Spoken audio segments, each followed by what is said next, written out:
स्वागत है आप सभी का आपके अपने ही चैनल मास साहब की पाठशाला में। इस वीडियो में हम देखेंगे कि जो 26 अगस्त का आदेश है महानिदेशक स्कूली शिक्षा एवं राज्य परियोजना निदेशक कार्यालय का, तो आपके विद्यालय का सघन निरीक्षण होगा। तो आपको क्या क्या तैयारी करनी है जिससे कोई अप्रिय घटना न हो आपके साथ में। तो देखते हैं। आदेश संख्या ये दिनांक 18 अगस्त 2021 द्वारा प्रदेश में संचालित कक्षा 1 से 8 तक के समस्त विद्यालयों में भौतिक रूप से कोविड प्रोटोकॉल का अनुपालन सुनिश्चित करते हुए पठन पाठन प्रारंभ करने के संबंध में दिशा निर्देश जारी किए गए हैं। तत्क्रम में बेसिक शिक्षा विभाग के अंतर्गत संचालित विभिन्न कार्यक्रमों, गतिविधियों एवं परिषदीय विद्यालयों, ब्लॉक संसाधन केंद्रों, जिला परियोजना कार्यालयों आदि के निरीक्षण पर्यवेक्षण हेतु निम्नांकित अधिकारियों, सलाहकारों, कंसल्टेंट्स को निम्नांकित विवरणानुसार जनपद आवंटित किए जाते हैं। तो ये जनपद आवंटित किए गए हैं, ये आप लिस्ट में देख लेंगे और देख ही रहे होंगे। हम मेन काम पे आते हैं कि आपको करना क्या है। देखिए, उक्त सभी अधिकारियों, सलाहकारों, कंसल्टेंट को निम्नवत निर्देशित किया जाता है। क्रम संख्या 1 से 37 तक के अधिकारियों, कंसल्टेंट द्वारा दिनांक 3 से 4 सितंबर 2021 को तथा क्रम संख्या 38 से 75 तक के अधिकारियों, कंसल्टेंट्स द्वारा दिनांक 6 से 7 सितंबर 2021 को आवंटित जनपदों का निरीक्षण किया जाएगा। तो आप अपने लिस्ट में देख लेना कि 3 से 4 में है या 6 से 7 में है। महानिदेशक स्कूल शिक्षा उत्तर प्रदेश के पत्रांक दिनांक 18 अगस्त 2021 के अनुपालन की स्थिति। संलग्नक 1। अब देखिए, संलग्नक 2, 3, 4, 5 और 6 में क्या है, आवंटित जनपदों के अलग अलग विकास खंडों के नगरीय एवं ग्रामीण क्षेत्रों के न्यूनतम 10 प्राथमिक उच्च प्राथमिक विद्यालय, 1 बीआरसी एवं 1 कस्तूरबा गांधी आवासीय बालिका विद्यालय का संलग्न प्रारूप पर निरीक्षण आख्या ऑनलाइन अंकित की जाएगी। जो भी निरीक्षण होगा उसको ऑनलाइन में भरेंगे। निःशुल्क पाठ्य पुस्तक एवं कार्य पुस्तिका की आपूर्ति, सत्यापन, ढुलाई एवं वितरण की प्रगति की समीक्षा की जाए। निरीक्षणकर्ता अधिकारियों द्वारा निरीक्षणोपरांत अपनी आख्या संलग्न प्रारूप के अनुसार डिजिटल रूप में लिंक इस पर अपलोड की जाएगी।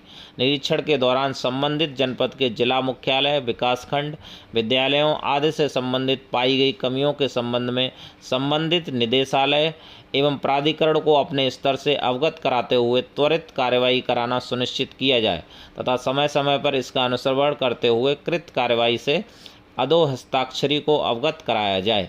उक्त निर्देशों का कड़ाई से अनुपालन सुनिश्चित किया जाए।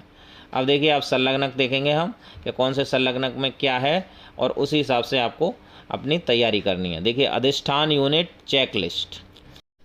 देखिए, ये सारे खंड शिक्षा अधिकारी और बीआरसी की चेक लिस्ट है, तो इस पर आपको ज़्यादा ध्यान देने की आवश्यकता नहीं है। इसमें मैन पावर और जो भी चीज़ें हैं, प्रोजेक्टर वगैरह, उनकी क्या स्थिति है, तो वो चेक लिस्ट है।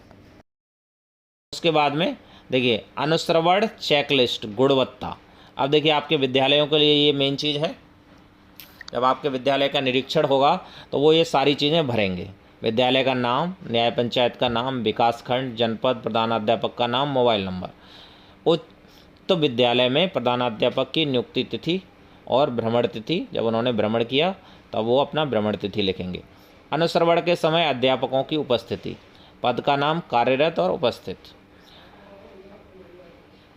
ऐसे ही अनुपस्थित शिक्षक के भी भरा जाएगा। शिक्षा मित्र अनुदेशक का नाम, पद और अनुपस्थिति का कारण। बच्चों का नामांकन एवं उपस्थिति। उपस्थिति रजिस्टर में पंजीकृत छात्रों की संख्या। देखिए, 6, 7, 8 हैं।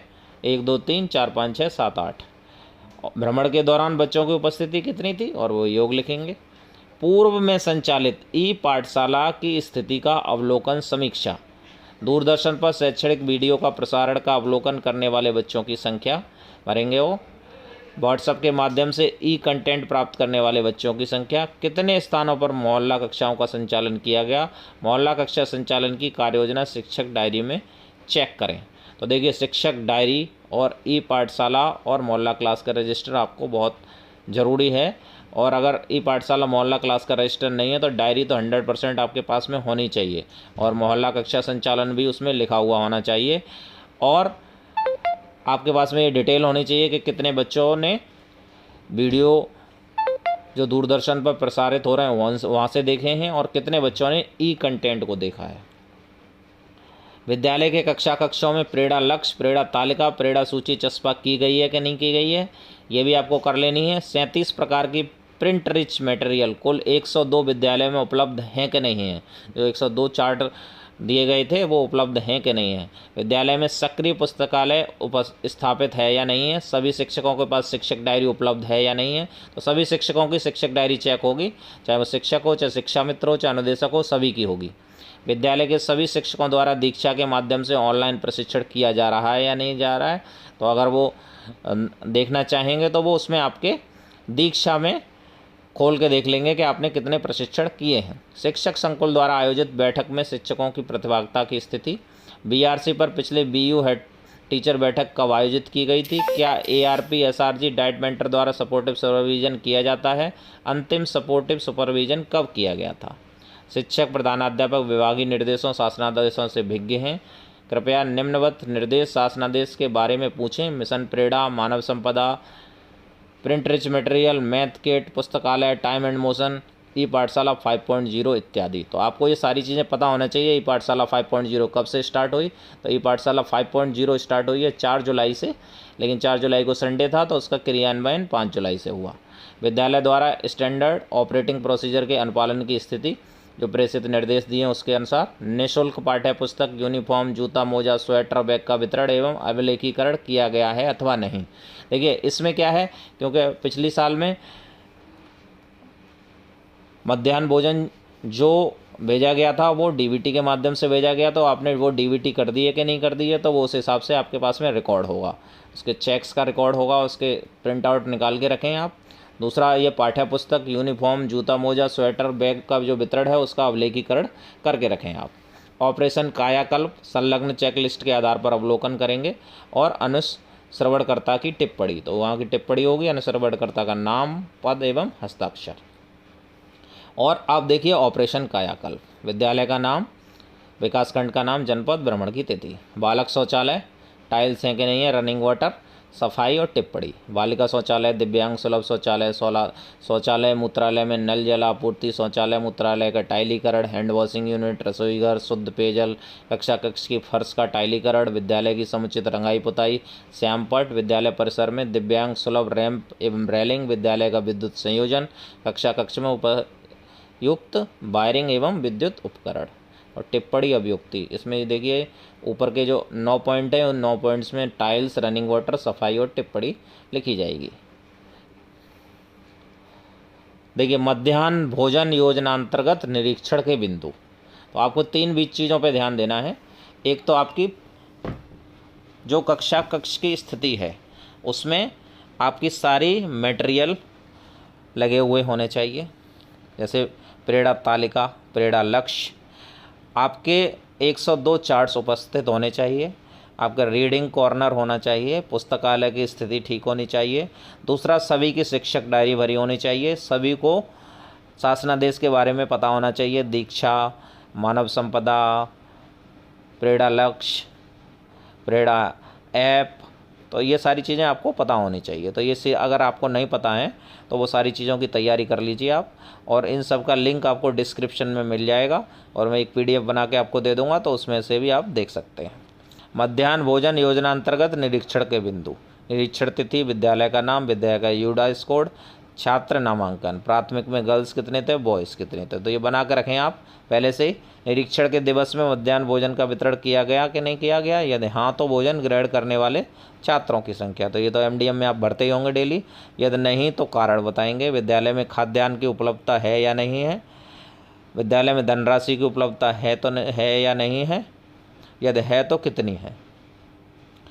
छात्रों को खाद्य सुरक्षा भत्ता के अंतर्गत वर्ष 2020-21 में परिवर्तन लागत एवं खाद्यान्न वितरण की स्थिति।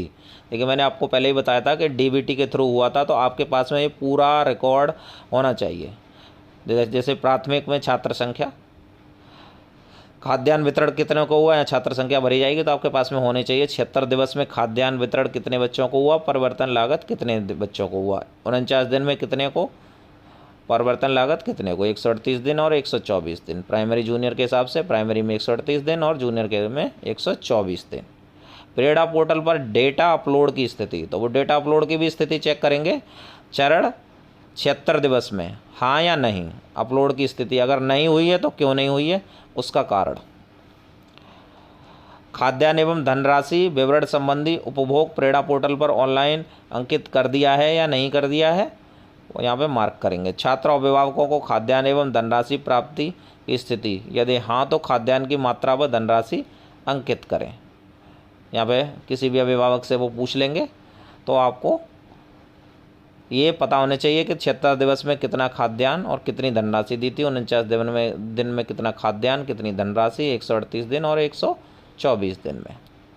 विद्यालय में किचन गार्डन विकसित किए जाने की स्थिति, तो ये किचन गार्डन वैसे यूपीएस के लिए है, तो इसमें पीएस को आवश्यकता नहीं है। तो इस तरीके से फिर ये केजीबीवी हो जाएगा, केजीबीवी का 1 केजीबीवी का करेंगे वो। तो इस तरीके से आपको तैयारी कर लेनी है। मैंने आपको सारी चीज़ें बता दी हैं कि किस किस चीज़ की तैयारी आपको कर लेनी है। अगर आप चैनल पर नए हैं तो चैनल को सब्सक्राइब कर लें। Thanks for watching.